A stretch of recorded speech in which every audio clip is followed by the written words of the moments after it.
Welcome to the Common Man Football Show. My name is James Coburn, and today's episode we're going to be talking about Neon Deion, prime time Deion Sanders. I wanted to do a type of video like this for a while just because whenever we do talent evaluation, at least analytics in general, I view analytics as a tool to see what the range of possibilities are for a player and to use what the past players have done as the foundation for analytics. To see how productive a player was, a Hall of Fame player even, how productive they were, and of course all their other sort of data on file. And I figured, you know what, let me do Deion Sanders. When it comes to cornerbacks, he's the farthest cornerback prospect I've been able to track and get data on from the 1989 NFL draft class, and forms a huge part of the foundation for most of my data when it comes to cornerbacks. When it comes to solo tackle market share, pass deflection market share, and all these other sort of terms, which I'll explain in a moment. But I figured, you know what? I want to do a video on Deion Sanders, go through his analytics, go through the data of him when he was coming out of Florida State, and just to kind of show you guys that this is applicable. Here are the examples of players. Like Deion Sanders is one of the players that forms the foundation for the analytics that I use when it comes to cornerbacks specifically. And we're going to go through that, but we're also going to get into some of his film because thanks to a lot of YouTubers out there who post a lot of old game film of football, there's lots of film available at Florida State, and especially during that time period. In fact, I'm probably going to do, if this video does well, I'll probably do some more videos on some other players from the past and what their data said about them and what their film was. But there's surprisingly a decent amount of film of him. The film isn't amazing. It isn't like all 22 film, but I did want to highlight a couple key aspects of Deion Sanders from his film at Florida State, which little nuggets of information, little pieces of traits, if you will, that I think will be very good in terms of understanding these are some things that we should be looking at cornerbacks at all levels of competition, I guess. And I figured, you know what, let's do it. So we're going to look at Deion Sanders in terms of analytics. The main analytics we're going to be using is his solo tackle market share, which solo tackle market share, simply put, is you take a individual defensive statistic, in this case solo tackles, and you divide it by the team total solo tackles. So if a cornerback like Deion Sanders had 5 solo tackles on a team that had 500 solo tackles, and Deion Sanders had about 1% solo tackle market share, which isn't amazing. But if he had 50 solo tackles, he would have 10%. But all you do is you take that percentage and you compare it to every single cornerback prospect since the 1989 NFL draft class, and you see where they lie. You normalize that solo tackle into an actual number, comparing them to all cornerbacks essentially.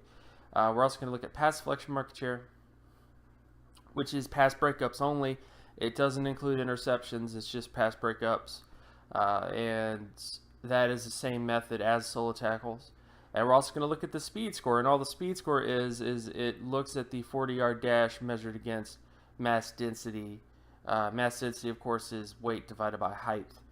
So whatever their density is, we compare that to their 40-yard dash, and then we compare that to every single cornerback as well in terms of their 40-yard dashes. So those are the two main analytics we're going to be looking at. We're also going to be looking at a couple of his games in terms of finishing it up, and of course the ultimate conclusion about what can we learn about Deion Sanders as a prospect when it comes to the cornerback position. So lots of stuff to kind of cover in a short amount of time, so let's get to his analytics first. Starting with his market share production, he had a 60.73 solo tackle market share score and an 81.16 pass deflection market share score. As you can see with the All-Pro threshold, he pretty much hits every single bottom-end threshold when it comes to market share production. And in fact, the All-Pro threshold, that is what it is because of Deion Sanders. He's a cornerback who didn't have amazing solo tackle market share when he was at Florida State, but he did have very good pass deflection market share. And of course, he had a lot of interceptions, but unfortunately, interceptions are not as good of an indicator as pass deflection market share. So, you know, he was all around. He was a much better ball hawk than he was an actual enforcer of the run game or just tackling in general. Some of this had to do with the fact that teams didn't really go towards him because of his talent. You know, there wasn't a lot of teams that were running his direction, if you catch my drift. And we'll get to some of that when it comes to his film. But I think the big takeaways from here is that this is the profile of the type of cornerback you want. You don't necessarily have to have high solo tackle market share, but you better have above average pass deflection market share. And in Deion Sanders' case, he pretty much hits all the thresholds for an all-pro player and is one of the foundational players that makes the thresholds what they are, especially when it comes to the solo tackle market share. So I think those are kind of the big takeaways when it comes to his production, is that he was above average productive, you know, and even a guy like Deion Sanders, who teams didn't really target that much for obvious reasons, he still found a way to be productive, you know, in those situations. So I think that kind of, in my opinion, it throws out the whole notion that, oh, you don't have to be productive to be a great quarterback. You do have to be productive. You have to be a certain amount of productive. And that's exactly what Deion Sanders was when he was at Florida State. Then, of course, you have Deion Sanders' legendary speed score. And to be quite honest, it's really hard to get a grasp of how fast he really ran. You know, some places reported a 4.2, some places reported a 4.3. I mean, you hear all this kind of stuff. I figured to just go with the common, I think most places have it as like a 4.33 or 4.39. I went with 4.39 just because it seems possible for a human being at his size to run that fast. And even based on that, his speed score for his size, running 4.39, is a 99.19 overall speed score, which, as you can see, hits all the thresholds when it comes to all-pro potential, Pro Bowl potential, and, of course, even starter potential, which is really, really low. But the basic points when it comes to speed scores at a cornerback position is speed is really important at the cornerback position, especially when you're talking about man corners, and it really speaks to versatility. You know, if you have a corner who doesn't run very fast, you can put them in a zone scheme and you can be successful. But when you have a guy like Deion Sanders, a guy that is a 99.19 speed score type of guy, it doesn't matter what scheme you're putting him in, he's going to succeed. If you put him in a man scheme, he can do that. If you put him in a zone scheme, he can do that. And it just speaks to just sort of his ability to be everywhere for the most part. And that's kind of what his film was like too. Which we'll get to, but I figure, you know what, just to get his athleticism out of the way, since this is the only sort of thing that's been reported about him from that time, he had a very good speed score. He had all the thresholds that you're looking for when it comes to that particular metric, and, you know, it shows up on film, which we'll get to next. In terms of highlighting stuff on film with Deion Sanders, you know, from his past film, I think the big thing to take away is Deion Sanders has this sort of mentality or attitude about him that, you know, he made business decisions as a tackler. You know, he didn't tackle everybody. He wasn't very aggressive in the run game. He was all about making plays on the ball, and that was about it. And on film, that's further from that. That's just isn't true. When you watch Deion Sanders on film, he's physical. He hits. He takes every opportunity to hit, and it's really refreshing. Like, this is something you don't normally see on film with cornerbacks nowadays, and some of that may be with the rule changes, of course, you know, with the fact that, you know, you can't hit players out of bounds anymore without getting a flag. You know, if you hit players late, you know, you get a flag. But when you look at Deion Sanders, he's looking to hit you. You know, he's looking to, once you get to his vicinity, he is dropping his hips and trying to deliver a blow. And when you see him on film, that's what he is. He's a very physical, downhill attacker when it comes to the run game and when it comes to just tackling in general. And I think one of the biggest misconceptions about him, when you hear about the legend of Deion Sanders, is that he was just a meh tackler, or, you know, tackling doesn't matter. And unfortunately, some of that mentality kind of spills over today, in that people just think, oh, well, I'm a cornerback, tackling is not my thing. Deion Sanders wasn't a great tackler. He made business decisions, but I just don't see that. When you watch Deion Sanders at Florida State, you see a very physical football player. And there's a difference between being a guy who takes business decisions. Obviously, if you're a 200-pound quarterback, you shouldn't try to tackle a 250-pound fullback. But Deion Sanders was by no means not a physical player. He was very physical, and here are just a couple examples of him showing off his physicality at Florida State. On the first pass, incomplete. Blades with a hand on it, and Deion Sanders gone by. This was automatically a passing situation for Testaverde. Let's see what Walsh comes up with. They'll run out of it. They sweep Bratton. He cannot get the corner. Deion Sanders, the All-American corner, was there to hold him down, and they exchanged pleasantries there at the sideline. Okay, this Florida State defense can run as well as the Miami team. They bounce the ball outside. That was supposed to go off tackle, but it gets bounced outside and pushed to number 2, Sanders. You're not going to outrun him.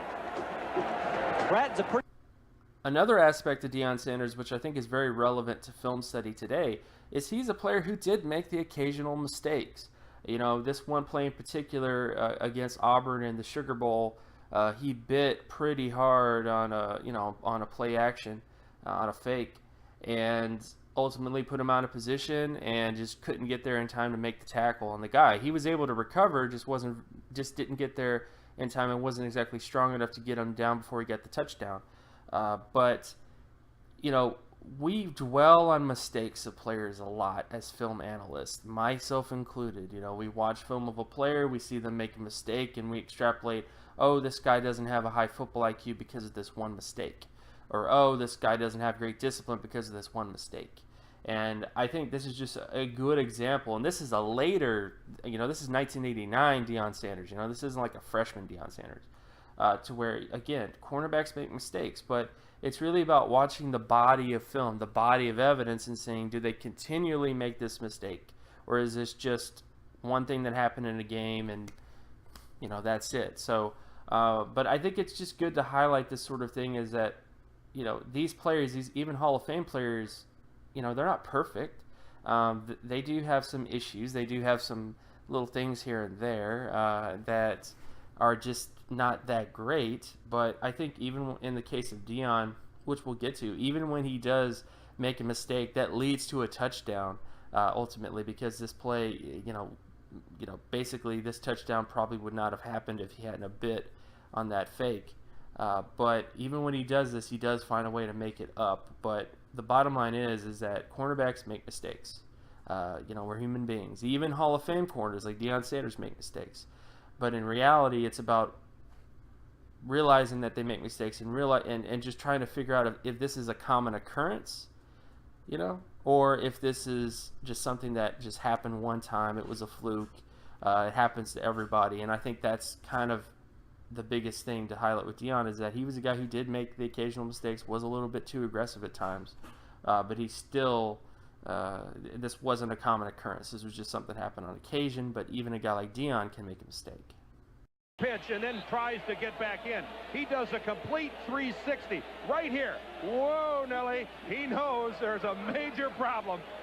And Walter Reeves, there's the high tackle, and Sanders, who was out. And then, of course, we highlight probably the biggest thing about Deion Sanders, why he's prime time, why he's Neon Deion, is the fact that when the game, he's the type of cornerback that's a closer. When the moment's the brightest, when you need a play to be made, he comes in the clutch. In particular, this play is Auburn in the Sugar Bowl. And we got 12 seconds left, last play of the game. Either they make a play, either or. You either win the game or you don't win the game, essentially, if Deion doesn't make this play. And he comes in the clutch, gets an interception to end it all.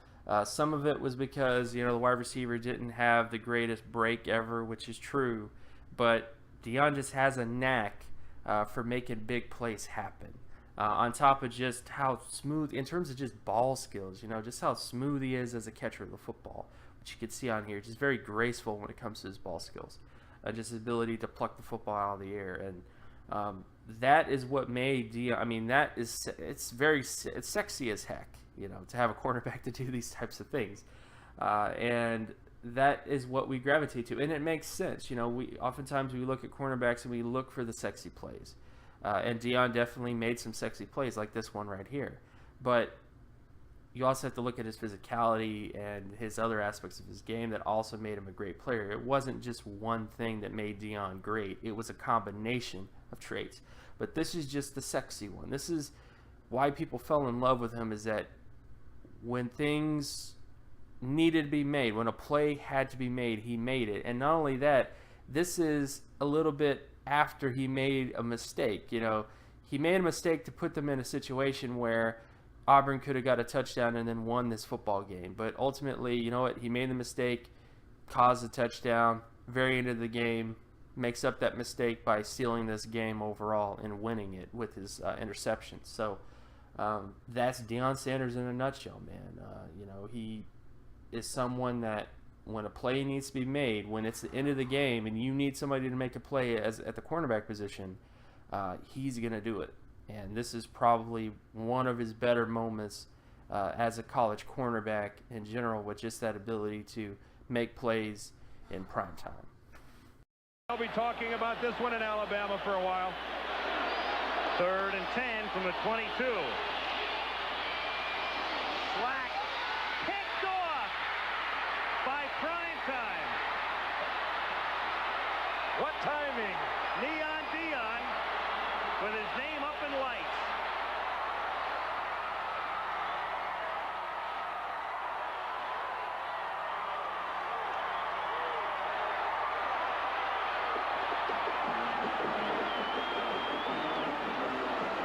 Bobby Bowden saying it's not over. So ultimately, what can we conclude about Deion Sanders, primetime Deion Sanders, based on his analytics and also based on his film? Well, the big thing is that data matters. It really does. You want cornerbacks that are productive in terms of solo tackle market share. You want cornerbacks that are productive in terms of pass deflection market share. And on top of that, film-wise, Deion Sanders was the real deal. Every aspect of the cornerback position, especially the parts of the cornerback position which I think are very underrated in terms of, being able to tackle and bringing that physicality as well. He had all of that stuff. And I think when you look back on Deion Sanders, everybody has the image of Deion Sanders being this, this flamboyant, larger-than-life type of character who is just looking for the big play in terms of interceptions and turnovers and stuff like that. And just being a cover corner and that's it. I don't deal with the run game. I'm a cover corner. But when you look at his film, what you see is a tough football player who also happens to be a tremendous athlete and is a very physical, rough around the edges type of guy. And I hope that that's been kind of revealed a bit, that we build these legends about players, the legend of Deion Sanders, the legend of this guy, and we tell a story about them. But ultimately, I think some of that is a loss when we don't actually go back and get away from the highlights and just look at who they were as football players. And I think in Deion's case, he will be pretty much remembered as one of the best, one of the greatest cornerbacks to play in the NFL. But some of that is lost in terms of him as a complete football player, because when you watch Deion Sanders on film, you see a complete football player at the cornerback position.